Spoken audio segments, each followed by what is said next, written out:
क्या बात है सीते? क्या तुम अयोध्या जाकर प्रसन्न नहीं होगी?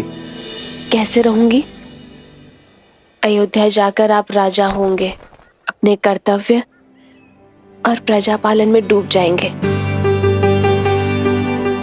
फिर मुझे कहाँ आपके साथ इतना समय मिलेगा जो यहाँ वनवास में मिलता है। वहां जय जयकार होगी, पर इस वन जैसी शांति कहाँ होगी। वहां आनंद के दीपक जलेंगे, पर जुगनुओं का दिव्य प्रकाश कहाँ होगा। ना ऐसी शांत नदी होगी और ना ऐसी पुष्प वर्षा। तो मेरे लिए तो हानि ही होगी ना आर्य।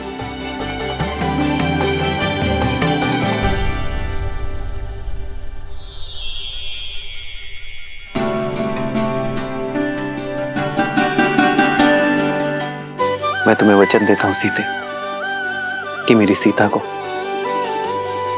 ना ही मेरी कमी खलेगी और ना ही मेरे समय की। ये राम सदा सीता के लिए न्यौछावर है और सदा रहेगा।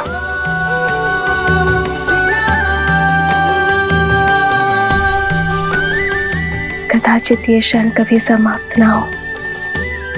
कदाचित मैं जीवन भर के लिए ऐसे ही आपके कंधे पर सर रखकर बैठी रहूं, सदा सदा के लिए अपने श्री राम के पास। एक है पौरुष, एक समर्पण, एक है रूप तो दूजा दर्पण। जन्म जन्म का है ये संगम, राम रतन सीता वैभव धन। सिया राम, सिया राम, सिया राम, सिया राम।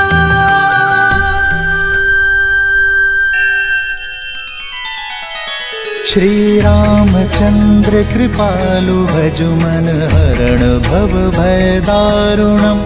नव कंज लोचन कंज मुख कर कंज पद कंजारुणम्। सिया राम, सिया राम, सिया राम, सिया राम। आदर्श और मर्यादा की है ये कथा महापावनम्। काट मद श्री से मिला दे श्रीमद् रामायणम्, श्रीमद् रामायणम्। सिया राम, सिया राम, सिया राम, सिया राम। मैं राम के सम्मान का हरण करने जा रहा हूं। उस राम का वध क्षण भर में कर सकता हूं मैं, परंतु इससे उसे अपने दुखों से मुक्ति मिल जाएगी। जिस राम की प्रशस्ति तुम गा रही थी, उस राम का नाम छीन लूंगा मैं। लज्जा और दुख के सागर में डुबा दूंगा उसे भी और रघुकुल की रीति को भी। धीरे धीरे करके मारूंगा। सबसे पहले मैं उसकी सबसे प्रिय वस्तु छीन लूंगा। वो संसार के कोने कोने में भटकेगा, ढूंढेगा उसे, परंतु रावण के विरुद्ध कोई उसकी सहायता नहीं करेगा।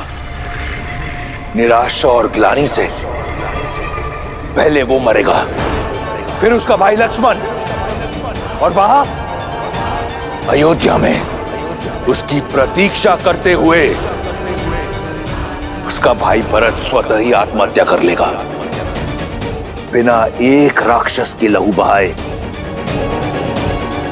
मैं रघुकुल को लहूलुहान कर अपने कुल के नाशक से प्रतिशोध लूंगा, और उसके बाद सब ओर से निराश सीता को निर्विरोध लंका की रानी बनाऊंगा।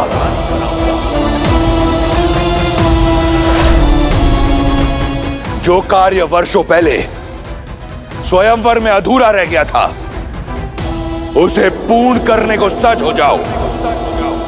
सीता का स्वागत।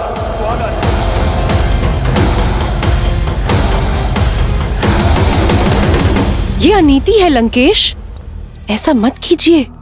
अपनी बहन और राज्य के सम्मान के लिए युद्ध लड़ना वीरों का धर्म होता है। आप अपना धर्म निभाइए, अपने अपमान का प्रतिशोध लीजिए।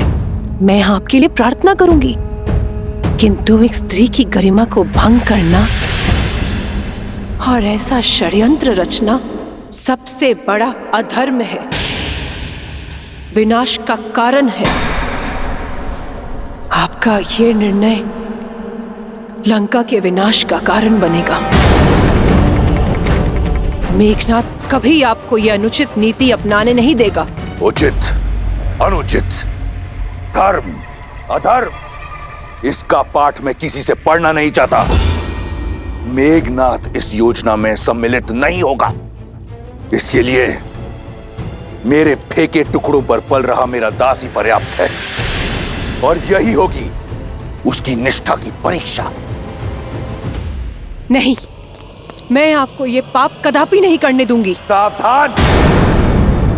मैंने तुमसे अनुमति नहीं मांगी, और तुम तो क्या, इस संसार में कोई लंकेश को चुनौती नहीं दे सकता।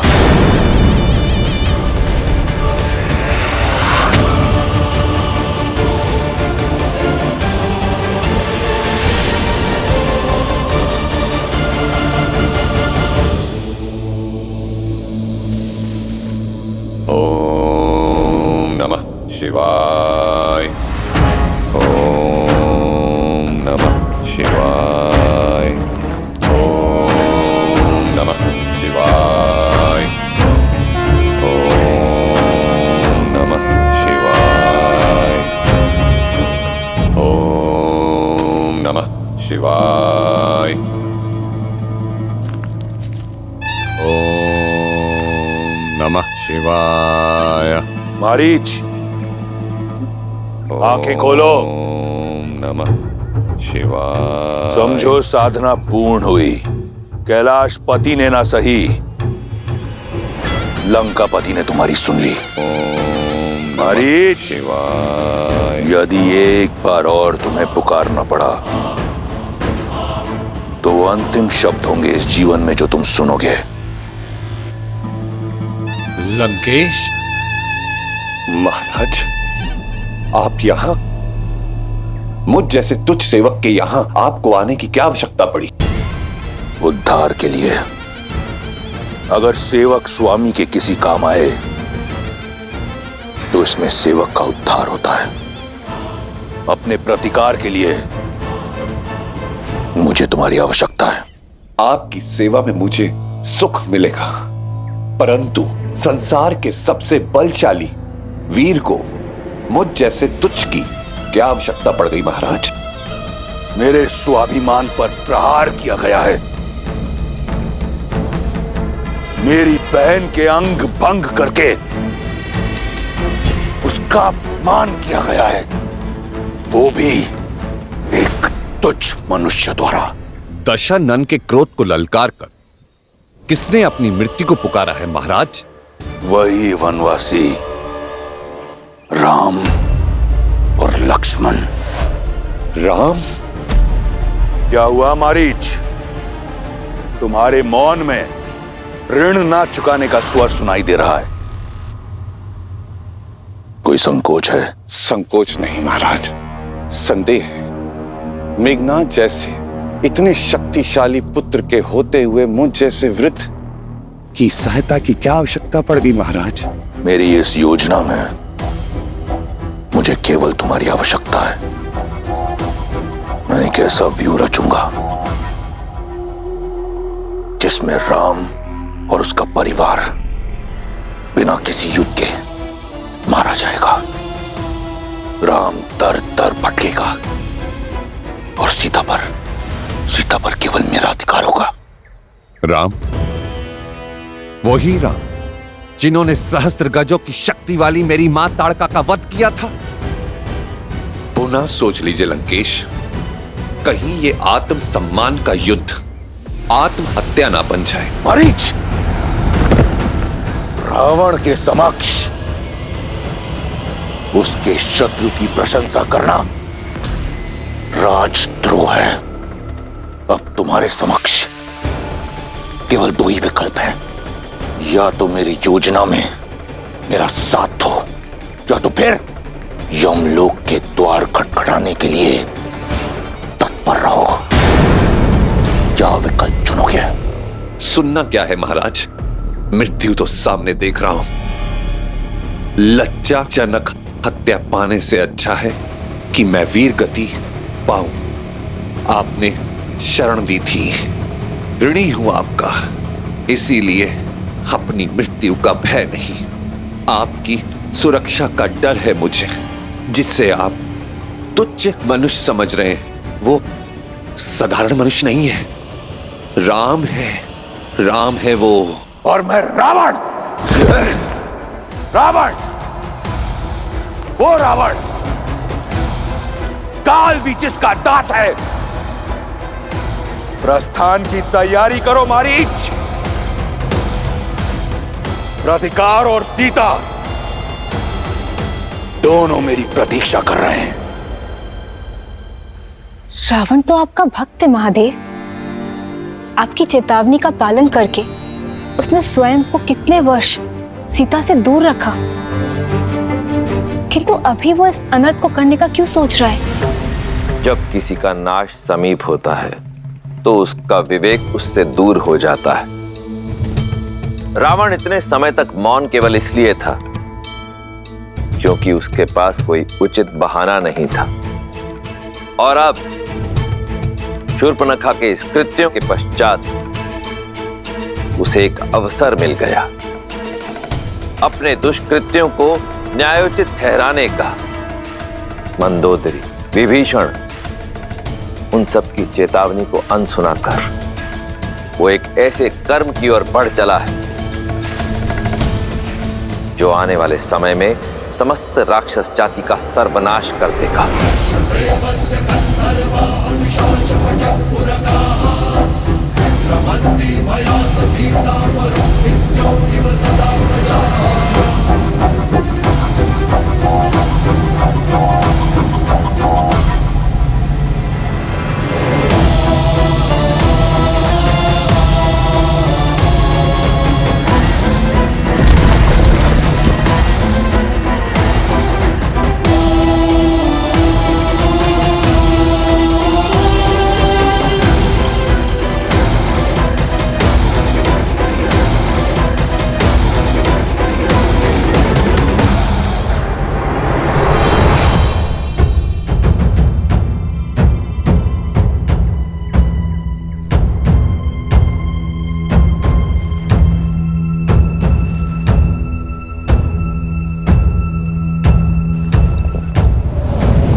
कहाँ जा रही हो सीते? भोजन के लिए जल लेने जा रही हूँ। आओ मैं भी साथ चलता हूँ। नहीं आ रहे, आप क्यों कष्ट करेंगे? जलधारा निकट ही है, मैं ले आऊंगी। कल तो कह रही थी कि अयोध्या जाकर मेरे साथ बिताने को समय नहीं मिलेगा, इसलिए जितना समय हो सके साथ ही रहते हैं। आओ।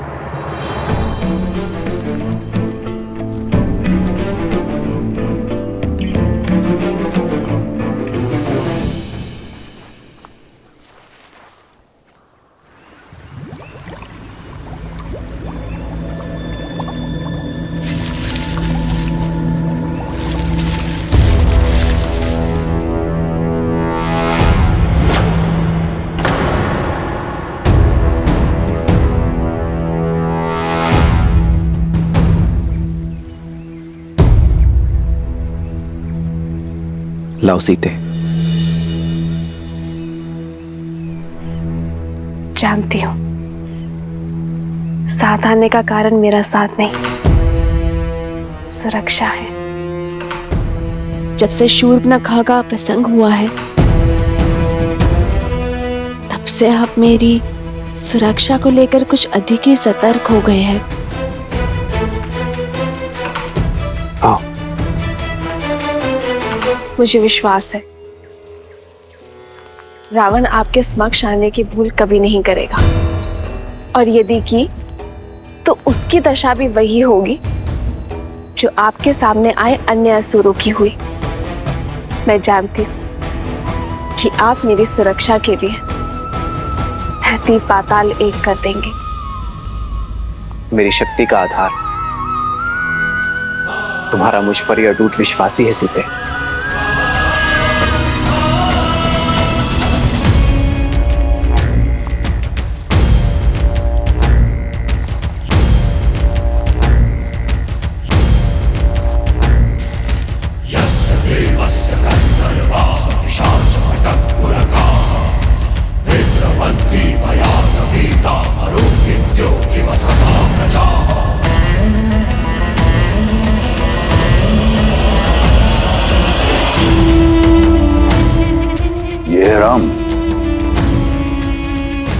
ये तो नीरव बालक है।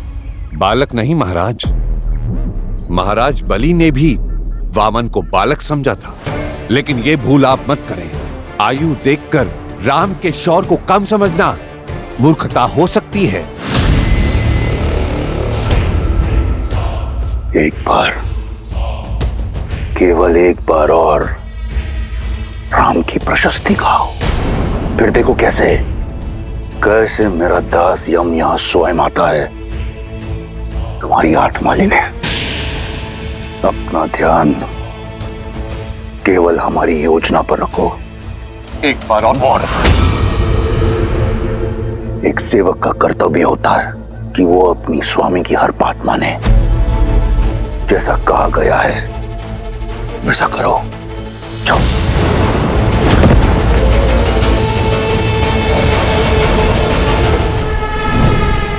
अपने अद्भुत सौंदर्य से मोह लो सीता को और दूर ले जाओ बालक राम को सीता से।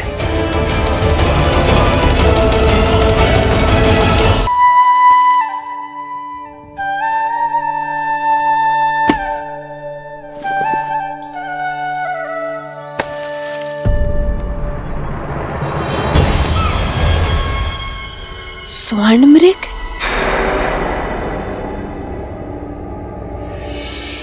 उत्तम, अति उत्तम मारीच।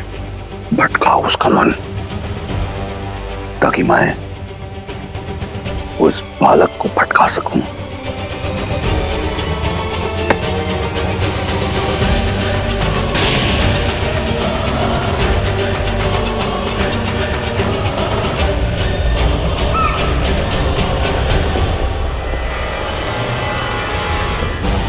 आर्य, लक्ष्मण भैया, देखिए कितना सुंदर स्वर्ण मृग है।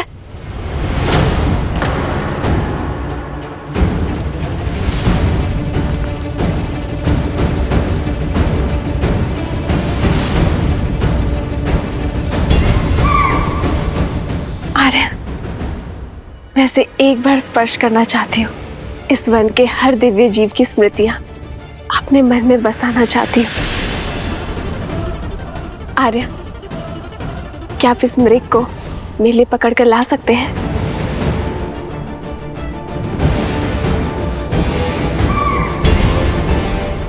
स्वर्ण मृग नहीं होते सीते। नहीं होते? तो ये यहाँ क्यों है? और इसका रूप कितना आनंददायी है आर्य। हर बार रूप आनंद का कारण नहीं होता सीते, कई बार भ्रम छलावा भी होता है। मुझे भय कि स्वर्ण मृग कोई माया जाल है। भूल गई सीते, रावण अपनी बहन शूर्पणखा के अपमान के प्रतिशोध का मार्ग खोजा है, और यह मार्ग माया जाल भी हो सकता है। हमें कुटिया में चलना चाहिए।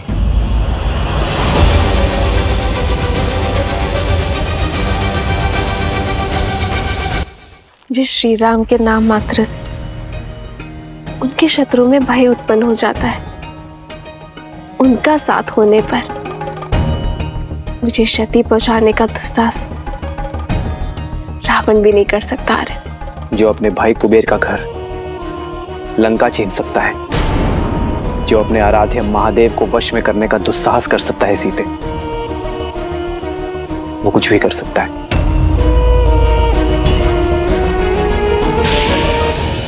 हर चमकने वाली वस्तु स्वर्ण नहीं होती सीते। शूर्पणखा का प्रसंग स्मरण है ना तुम्हें? हाँ, पर आर्य, इसका अर्थ ये तो नहीं है ना कि हर सौंदर्य के पीछे संकट की छाया खोजी जाए। आप एक क्षण को सोचिए, यदि ये मायावी ना हुआ तो क्या इस सुंदर जीव का संरक्षण करना हमारा धर्म नहीं है आर्य? मैं इसके सौंदर्य के स्पर्श का अवसर खोना नहीं चाहती हूँ। हर जीवन में धर्म और कर्तव्य निभाते निभाते क्षणिक खुशियों को खोना, ये भी तो एक बहुत बड़ी भूल है ना आर्य। और यदि ये मायावी हुआ तो भी आप है ना हर माया को भंग कर सकने में सक्षम। आर्य, इन 13 वर्षों के वनवास में मैंने आपसे कभी कोई कामना नहीं की आर्य। और यदि आप फिर भी नहीं चाहते कि मैं उस सुंदर जीव के सामीप्य आऊं, तो मुझे स्वीकार है।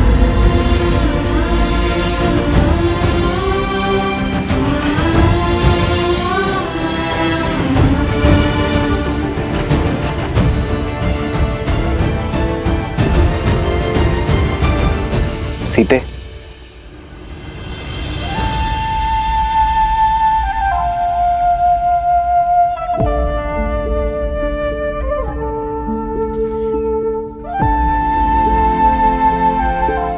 अपनी सीता को निराश नहीं देख सकता ये राम।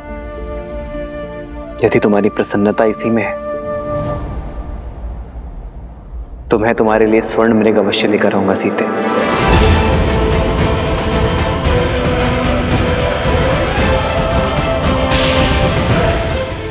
तुम्हारी प्रसन्नता इसी में है तो मैं तुम्हारे लिए स्वर्ण मृग अवश्य लेकर आऊंगा सीते।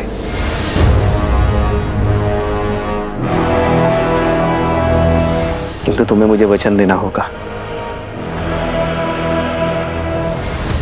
जब तक मैं ना लौटूं तब तक तुम कुटिया में ही रहोगी।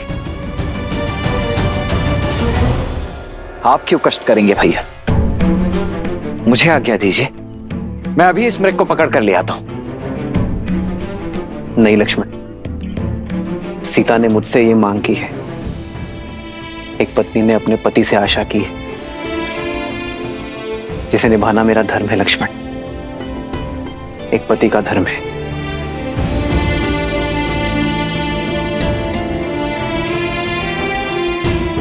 इन 13 वर्षों में सीता ने मुझसे कोई मांग नहीं की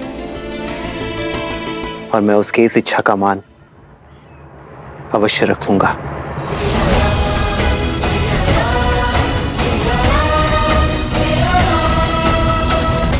लक्ष्मण, सीता का दायित्व मैं तुम्हें सौंप कर जा रहा हूं। स्मरण रहे, किसी अनिष्ट की छाया भी नहीं पड़नी चाहिए उस पर। आप निश्चिंत रहिए भैया, जब तक मेरे शरीर में प्राण है तब तक भाभी मां को कुछ नहीं होगा।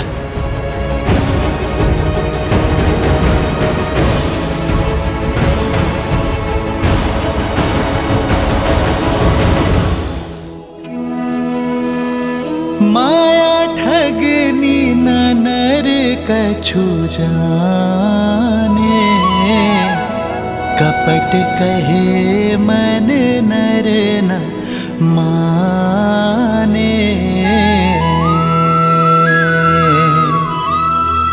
विपत्ति समय बने मनुज धीरा, कनक मिरग लई चले रघुबीरा।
लक्ष्मण भैया, अब तक तो आपके भैया को लौट आना चाहिए था ना। मृग है भाभी माँ, अपनी मृग चाल से कहीं दूर निकल गया होगा। और फिर भैया ने आपकी इच्छा पूरी करने की ठानी है तो वो उसे पूरी करके ही लौटेंगे। आप निश्चिंत रहिए। उनका भाई उचित तो नहीं, कहीं वो सच में माया ही हो। यदि वो माया है भी तो भी उस माया के समक्ष स्वयं श्री राम खड़े हैं भाभी माँ, एक महायुद्ध। और फिर भूल गई आप, ऋषि अगस्त्य और गुरु विश्वामित्र के दिए हुए अस्त्र शस्त्र भी तो हैं उनके पास। आप चिंता मत कीजिए, कुछ नहीं हो सकता उन्हें।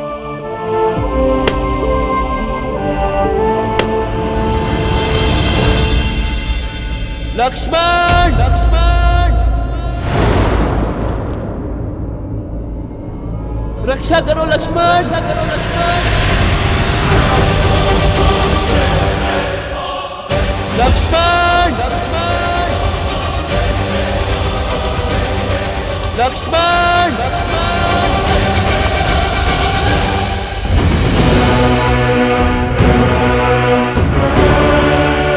निश्चित ही ये कोई मायावी है।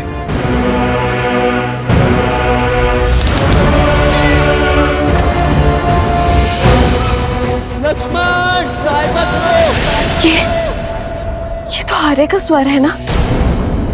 लक्ष्मण भैया, आर्य आपको पुकार रहे हैं, वो अवश्य किसी संकट में है। नहीं भाभी माँ, इस संसार में ऐसा कोई संकट अब तक जन्मा ही नहीं है जिसका तारण करने के लिए भैया को किसी की सहायता की आवश्यकता पड़े। इस समय हमें सतर्कता का हाथ थामना होगा भाभी माँ, भय का नहीं। आप निश्चिंत हो जाइए और भीतर कुटिया में जाइए।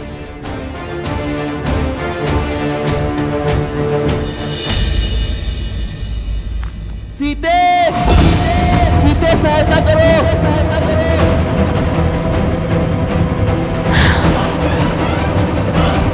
हे महादेव, मेरे आर्य संकट में है, कितनी पीड़ा में चित्कार रहे हैं वो। दोषी मैं ही हूं, मेरे कारण श्री राम इतने घोर संकट में पड़ गए हैं। मेरे हट ने कितनी बड़ी समस्या खड़ी कर दी है। ये क्या कर दिया मैंने?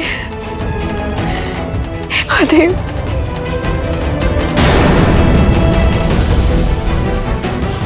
लक्ष्मण भैया, आप अब तक यही हैं, जाइए उनकी सहायता करिए।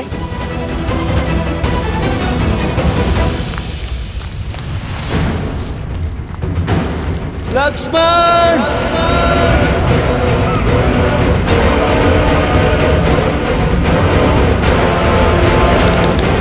तुम्हें इस छल का मूल्य चुकाना ही होगा मायावी। लक्ष्मण भैया जाइए। भाभी माँ शांत शांत शांत हो जाइए।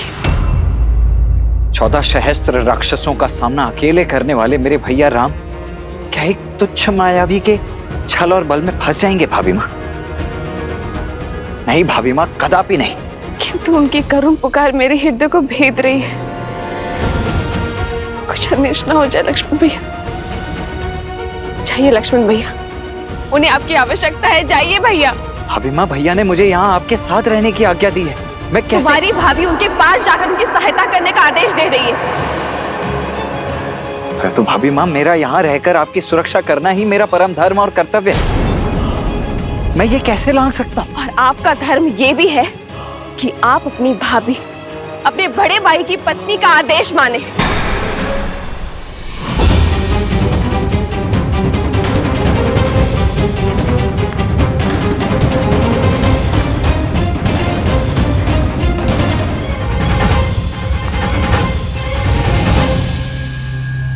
समझ गए आप भयभीत है ना माया से, जाना नहीं चाहते तो मैं स्वयं जाऊंगी अपने स्वामी की सहायता करने के लिए।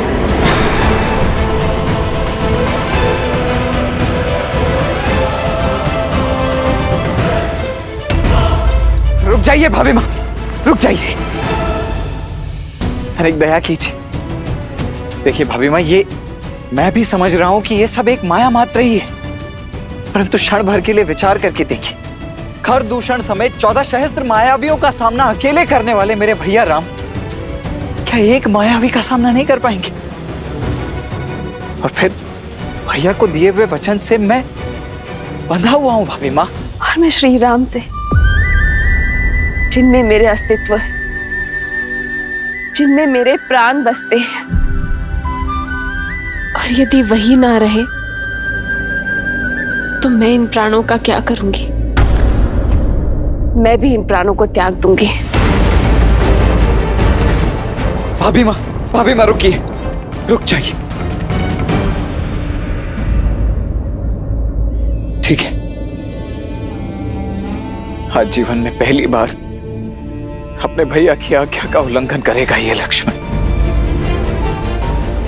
ताकि आपकी आज्ञा का मान रख सकूं।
एक आज्ञा मैंने आपकी मानी,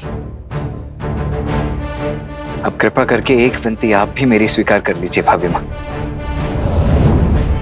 इस लक्ष्मण की अनुपस्थिति में ये लक्ष्मण रेखा आपकी सुरक्षा करेगी भाभी माँ। ये कोई साधारण रेखा नहीं है भाभी माँ। भैया के प्रति मेरी निष्ठा, आपके प्रति मेरा सम्मान और मेरे जीवन भर के तप का बल है ये। जो कोई भी बुरी मंशा से इस रेखा को पार करने का दुस्साहस करेगा, वो जलकर भस्म हो जाएगा। इसीलिए चाहे कुछ भी हो जाए भाभी मां, आप इस लक्ष्मण रेखा को नहीं लांघेंगी। मुझे वचन दीजिए। अवश्य लक्ष्मण भैया। तुझ मनुष्य के तुझ स्वांग, जिस लंकेश को त्रिदेवों की सीमा रेखा न रोक पाई, उसे उसे ये रेखा क्या रोक पाएगी?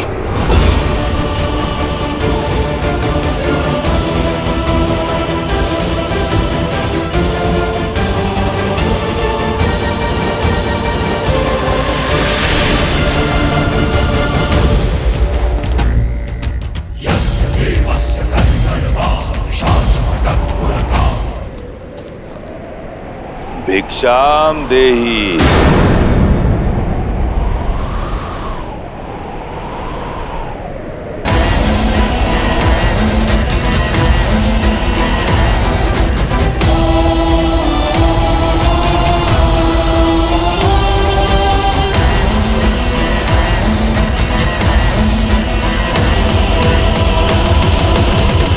प्रणाम ऋषिवर। राम के शौर्य की ख्याति और आपके तेज की महिमा इस वन से फैली और मुझे यहां खींच कर ले आई। ऋषि सुतीक्ष्ण जैसे अनेकों संत संसार भर में राम का गुणगान कर रहे हैं, तो दर्शन करने चला आया। श्री राम तो किसी कार्यवश वन के भीतर गए हैं। आप आदेश करिए, क्या सेवा कर सकती हूँ मैं आपकी? बड़ी दूर से आया हूं, भूखा हूं और थका भी। यदि भोजन के साथ विश्राम के लिए स्थान मिल जाए तो बड़ा आभार होगा देवी। अवश्य, आप यहीं रुकिए, मैं भोजन लेकर आती हूँ। मैंने कहा भोजन और विश्राम का स्थान दोनों चाहिए देवी। क्या आप एक थके अतिथि को अंदर आने का निमंत्रण नहीं देंगी? क्षमा चाहती हूँ ऋषिवर, मेरे पति और देवर दोनों ही यहाँ नहीं है और उनके अनुपस्थिति में पर पुरुष को भीतर आने का निमंत्रण कैसे दे सकती हूँ मैं? आप उनके आने तक यहीं बाहर प्रतीक्षा करिए।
इस लक्ष्मण की अनुपस्थिति में ये लक्ष्मण रेखा आपकी सुरक्षा करेगी भाभी माँ।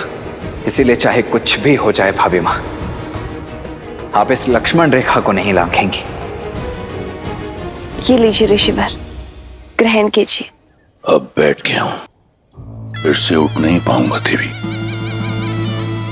इस वृद्ध सन्यासी पर कृपा कीजिए और मेरा भोजन यहीं परोस दीजिए।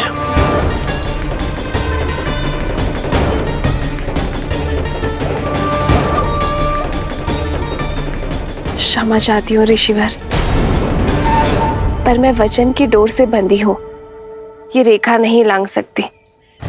आप स्वयं आकर ये भिक्षा ग्रहण कर लीजिए।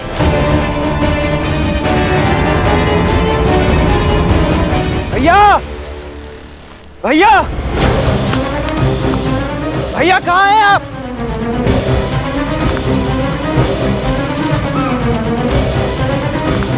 भैया भैया कहाँ हैं आप?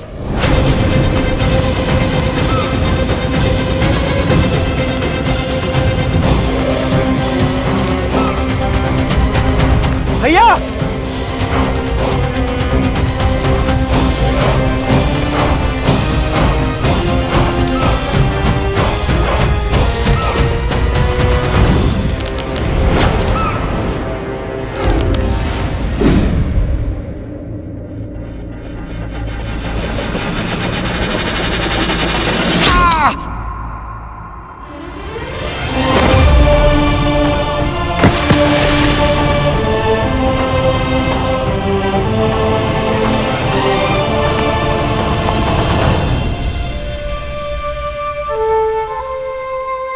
मैं वचन देता हूं कि अपनी मायावी शक्तियों का कभी दुरुपयोग नहीं करूंगा।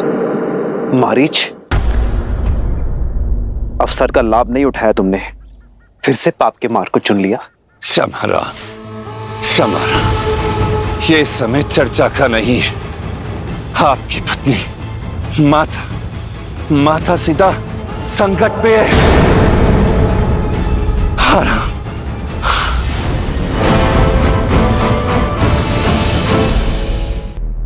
मैं बाहर नहीं आ सकते ऋषिवर, कृपया करके ये भिक्षा ले लीजिए। तो महाज्ञानी राज ऋषि जनक और विदुषी गार्गी ने यही अतिथि सत्कार सिखाया है आपको, या फिर अयोध्या की कुलवधुएं वृद्ध सन्यासियों से ऐसा व्यवहार करती?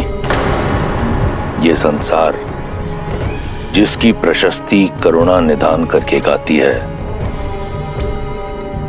उस राम की पत्नी में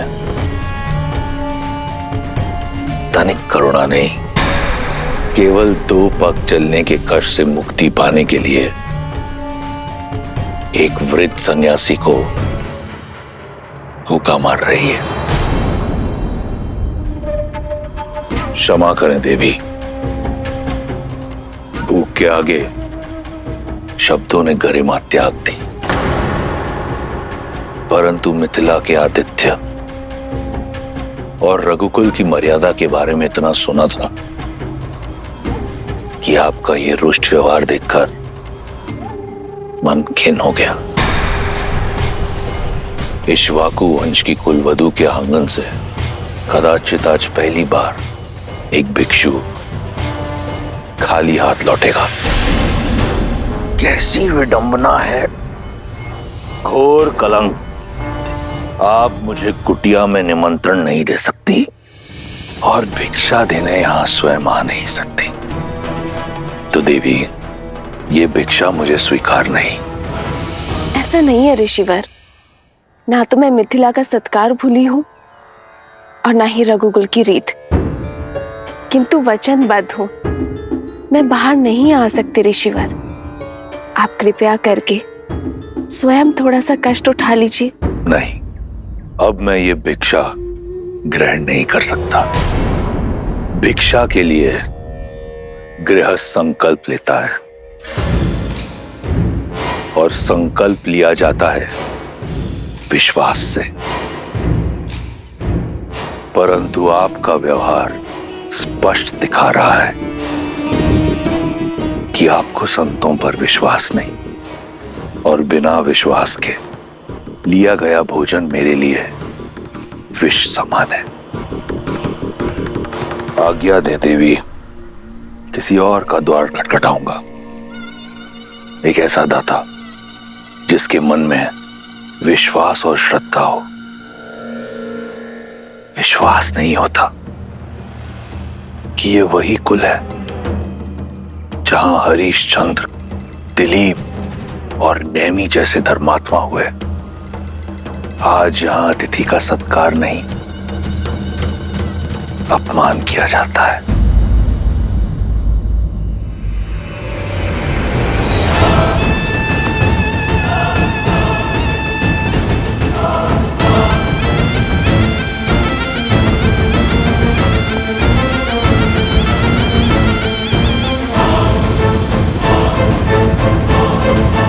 रुकिए ऋषिवर।